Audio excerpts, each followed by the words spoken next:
नमस्कार मित्रों, संसार मानस पर आप सभी लोगों का बहुत बहुत स्वागत है।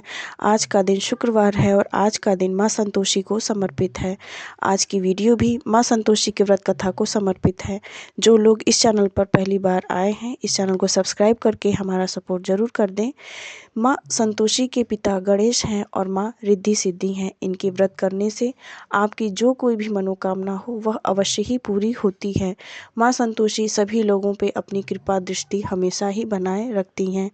आज की कथा को हम सब श्रवण करें इससे पहले माँ संतोषी के चरणों में हम कोटि कोटि प्रणाम करते हैं। अब श्रवण करते हैं आज की कथा।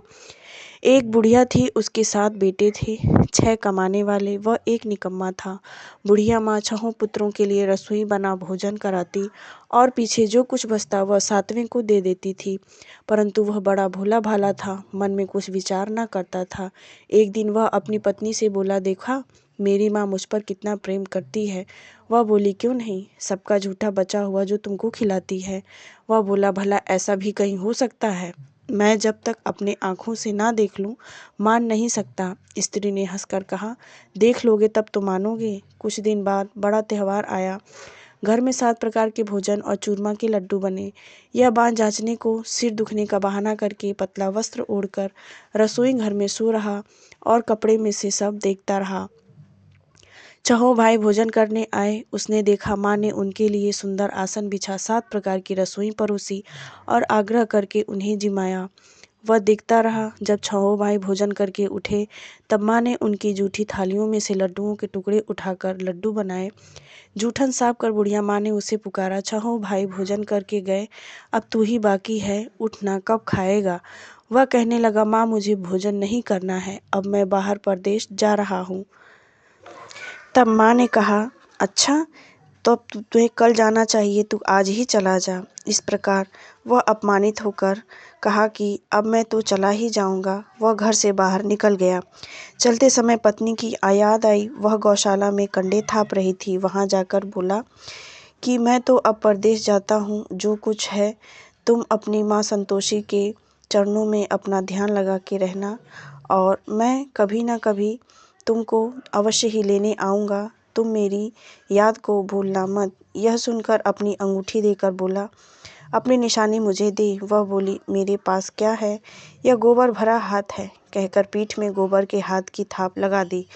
वह चल दिया। चलते चलते एक दूर देश में एक साहूकार की दुकान पर जाकर कहने लगा, भाई मुझे नौकरी पर रख लो। व्यापारी को नौकर की ज़रूरत थी, बोला रह जा।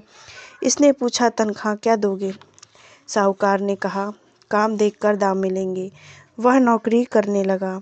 थोड़े ही दिनों में दुकान का लेन देन, हिसाब किताब, ग्राहकों को माल बेचना आदि का सारा काम करने लगा। साहूकार के साथ 8 नौकर थे। वे सब उसकी होशियारी पर चक्कर खाने लगे। सेठ ने काम देखकर उसे 3 महीने में ही आधे मुनाफे का हिस्सेदार बना दिया। 12 वर्षों में वह नामी सेठ बन गया। अब बहू पर क्या बीती, सास ससुर उसे बहुत दुख देने लगे।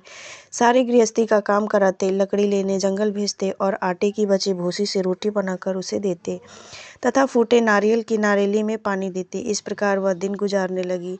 एक दिन वह लकड़ी लेने जा रही थी कि उसे रास्ते में बहुत सी स्त्रियां संतोषी माता का व्रत करते दिखाई दी।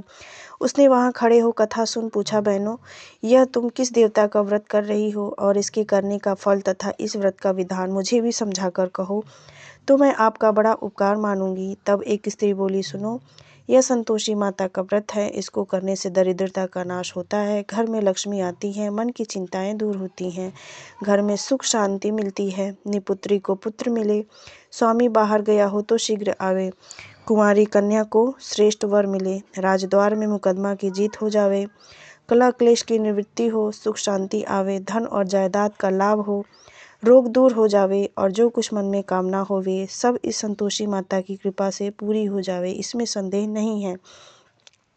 वह पूछने लगी, यह व्रत कैसे किया जाता है, यह भी बताओ तो बड़ी कृपा होगी। वह स्त्री बोली कि 1.25 रुपये का गुड़ लेना, इच्छा हो तो 5.25 रुपये का या 11.25 रुपये का, बिना परेशानी, श्रद्धा और प्रेम से जितना भी बन सके सवाया लेना। प्रत्येक शुक्रवार को निराहार रहकर कथा कहना, सुनने वाला कोई ना मिले तो घी का दीपक जला उसके आगे या जल के पात्र को सामने रख के कथा कहना। कथा के पश्चात प्रसाद बांटकर स्वयं भी ग्रहण कर केवल एक बार बिना खटाई का भोजन करना। जब तक कार्य सिद्ध ना हो नियम पालन करना और कार्य सिद्ध हो जाने पर व्रत का उद्यापन कर देना।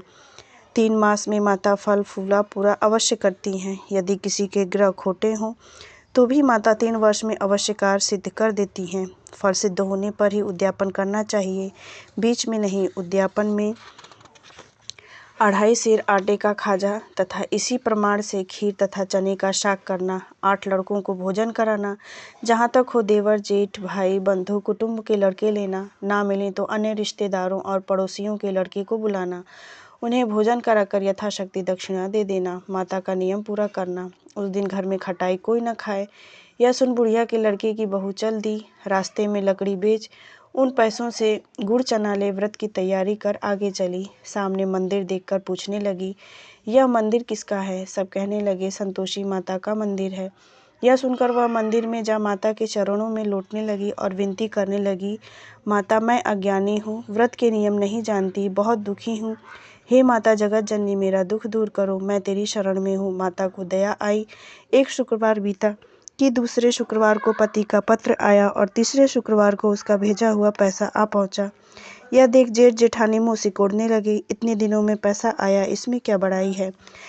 लड़के ताने देने लगे कि काकी के पास अब पत्र आने लगे, रुपया आने लगा, अब तो काकी की खातिर बढ़ेगी। अब तो काकी बोलने पर भी नहीं बोलेंगी। तो बेचारी सरलता से कहती, भैया कागज रुपया तो हम सब के लिए अच्छा है।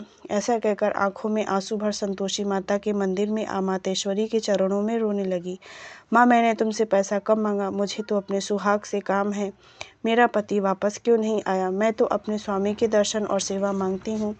तब माता ने प्रसन्न होकर कहा, जा बेटी तेरा स्वामी आएगा। वह खुशी से बावली हो घर में जाकर काम करने लगी।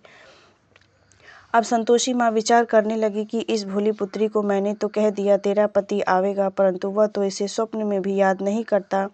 उसे याद दिलाने मुझे ही जाना पड़ेगा। तब माताजी उसके पति के पास जाकर स्वप्न में प्रकट होकर कहने लगी, साहूकार के बेटे सो रहा है या जाग रहा है? वह कहने लगा कि सोता भी नहीं हूँ और जागता भी नहीं हूँ, बीच में ही हूँ, कहो क्या आज्ञा है।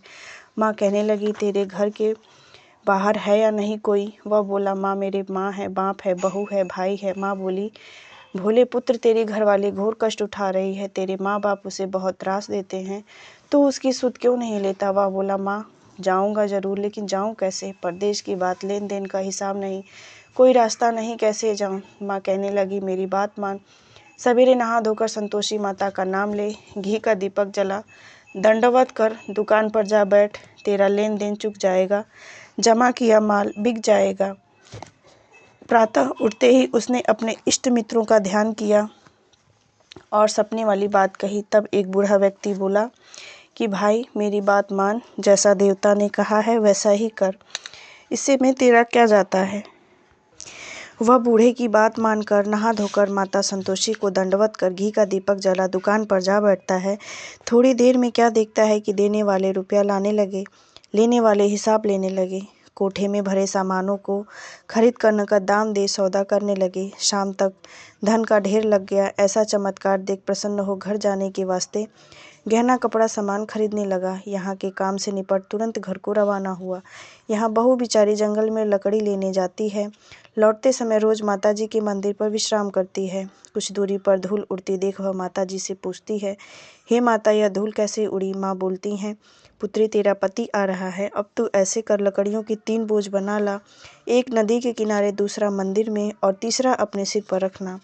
तेरे पति को लकड़ियों का गड्ढा देख मोह अवश्य पैदा होगा, वह यहाँ रुकेगा, नाश्ता पानी बनाकर खाकर माँ से मिलने जाएगा। तब तू लकड़ियों का बोझ उठाकर जाना और बीच चौक में गट्टा डालकर 3 आवाज़ लगाना, लो सासू जी लकड़ियों का गट्ठा लो, भूसी की रोटी दो, नारेली की खोपड़े में पानी दो, आज मेहमान कौन आया है? बहुत अच्छा माताजी कहकर वह लकड़ियों की 3 गट्ठे ले आई। एक नदी पर, एक माताजी के मंदिर पर रखा। इतने में ही मुसाफिर आ पहुंचा। सूखी लकड़ी देखकर इच्छानुसार भोजन बना।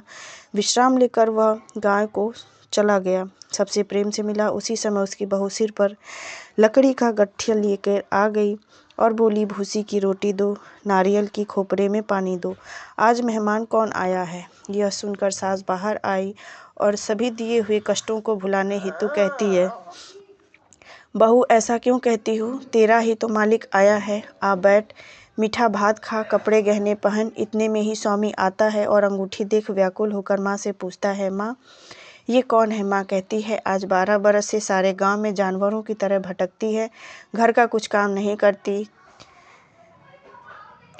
4 समय आकर भोजन करती है, तुझे देखकर भूसी की रोटी और नारियल की खोपड़े में पानी मांगती है। अब वह लज्जित होकर बोला, ठीक है माँ, मैंने इसे और तुम्हें भी देखा, मुझे दूसरे घर की चाबी दो, हम उसी घर में रहेंगे। तब माँ बोली कि ठीक है बेटा, तीसरी मंजिल के ऊपर का मकान खोलकर सामान उसी में जमा लो। वहाँ राशि ठाट बाट बन गया। बहू सुख भोगने लगी। अब अगला शुक्रवार आया तो उसने अपने पति से कहा, मुझे संतोषी माता का उद्यापन करना है। उसका पति बोला, बहुत अच्छा हुआ। तुरंत ही उद्यापन की तैयारी करने लगी। जेठ के लड़कों को भोजन करने के लिए कह गई।